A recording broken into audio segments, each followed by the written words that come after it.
അങ്ങനെ ദിഞ്ജിത്ത് അയ്യത്താൻ സംവിധാനം ചെയ്ത കിഷ്കിന്ധാകാന്ഡം എന്ന സിനിമയെ കുറിച്ചാണ് നമ്മൾ സംസാരിക്കുന്നത്. ഈ സിനിമയുടെ തിരക്കഥാ സംഭാഷണം ബാഹുൽ രമേശാണ്. Music by Mujeeb Majeed. അതായത് ഇത്തരത്തിലൊരു പ്ലോട്ട്, ഈ സിനിമയുടെ ഏറ്റവും ഒരു സോളിഡ് ആയിട്ടുള്ള റൈറ്റിങ്ങും സോളിഡ് ആയിട്ടുള്ള പെർഫോമൻസുമാണ് ഈ സിനിമയെ മികച്ച് നിൽക്കുന്ന ഒരു ഘടകം. ഈ സിനിമയുടെ തുടക്കത്തിൽ കാണിക്കുന്നത് ഒരു ഇലക്ഷൻ ഡിക്ലെയർ ചെയ്യുന്നു. ഫോറസ്റ്റ്, വനങ്ങൾ കൂടുതലുള്ള ഒരു നാട്, അവിടുത്തെ ആംസ്, നമ്മുടെ ആയുധങ്ങളൊക്കെ സറണ്ടർ ചെയ്യാനായിട്ട് പറയുന്നു. അങ്ങനെ നമ്മൾ അപ്പുപിള്ള എന്നുള്ള ക്യാരക്ടർ റിട്ടയർഡ് ആർമി ഓഫീസറാണ്. ആസിഫിയുടെ അച്ഛൻ ഞാൻ അഭിനയിച്ചിരിക്കുന്ന നമ്മുടെ വിജയരാഘവൻ ചേട്ടനാണ്. അപ്പോൾ പുള്ളിയുടെ ഗണ്ണ് മിസ്സാവുകയാണ്. സോ പിന്നീട് നടക്കുന്ന കാര്യങ്ങളാണ് ഈ സിനിമ സംസാരിക്കുന്നത്. ഇതിൻ്റെ ഈ പ്ലോട്ടിൻ്റെ ഇനി അതിലോട്ട് ഡീറ്റെയിലിംഗ് ആയി കടന്നു കഴിഞ്ഞാൽ വളരെയധികം സ്പോയിലർ ആകും. അതുകൊണ്ടാണ് അതിലോട്ട് കടക്കാത്തത്. ഗംഭീര സിനിമയാണ്. ഈ വർഷം നിങ്ങൾക്ക് മിസ് ചെയ്യാതെ കാണാൻ പറ്റുന്ന മസ്റ്റ് വാച്ച് ഐറ്റം എന്ന് തന്നെ ഞാൻ പറയും.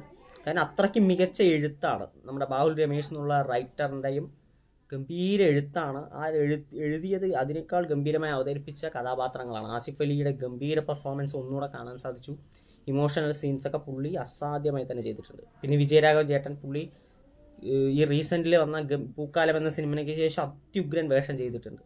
സിനിമ കാണുമ്പോൾ നമുക്ക് വളരെയധികം ഇൻറ്റൻസീവ് ആയിട്ടുള്ള ഒരു റൈറ്റിംഗ് ആണ്. സിനിമയിൽ നിന്ന് വിട്ട് നിൽക്കാതെ, ഒരു തരത്തിലും കോൺസെൻട്രേഷൻ അങ്ങോട്ടോ ഇങ്ങോട്ടോ പോകാതെ ഫുൾ ഓഫ് നമ്മൾ കാണുന്ന പ്രേക്ഷകനെ മൊത്തം ആ സിനിമയിലോട്ട് അങ്ങോട്ട് അടുപ്പിച്ച് നിർത്തി ക്ലൈമാക്സ് ഒക്കെ വരുമ്പോൾ നമ്മുടെ ലൈക്ക് വാവ് എന്ന് പറയിപ്പിക്കുന്ന ഒരു ഗംഭീര സിനിമയാണ് കിഷ്കിന്ധാകാന്ഡം എന്നുള്ള സിനിമയിൽ.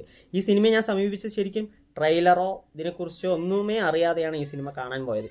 അത് തന്നെ ഏറ്റവും വലിയ ബോണസ് ആയിട്ടായിരുന്നു. നിങ്ങളും തീർച്ചയായിട്ടും അതിനെക്കുറിച്ചൊന്നും ഡീറ്റെയിൽ അറിയാതെ തന്നെ പോയി കാണുകയാണെങ്കിൽ നിങ്ങൾക്ക് വളരെയധികം വളരെ മികച്ച രീതിയിൽ ഈ ഒരു എക്സ്പീരിയൻസ് നിങ്ങൾക്ക് കിട്ടാൻ പറ്റുമായിരുന്നു.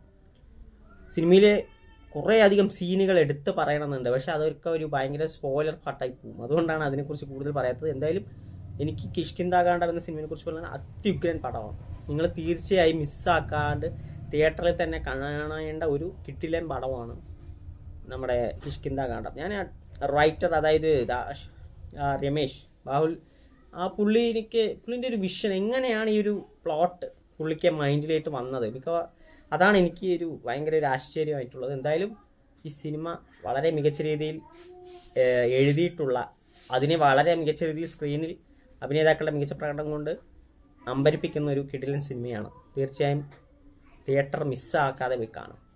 അപ്പോൾ അടുത്ത ആഴ്ച മറ്റൊരു സിനിമയുടെ വിശേഷങ്ങളൊക്കെ വരുന്നതായിരിക്കും. ബൈ.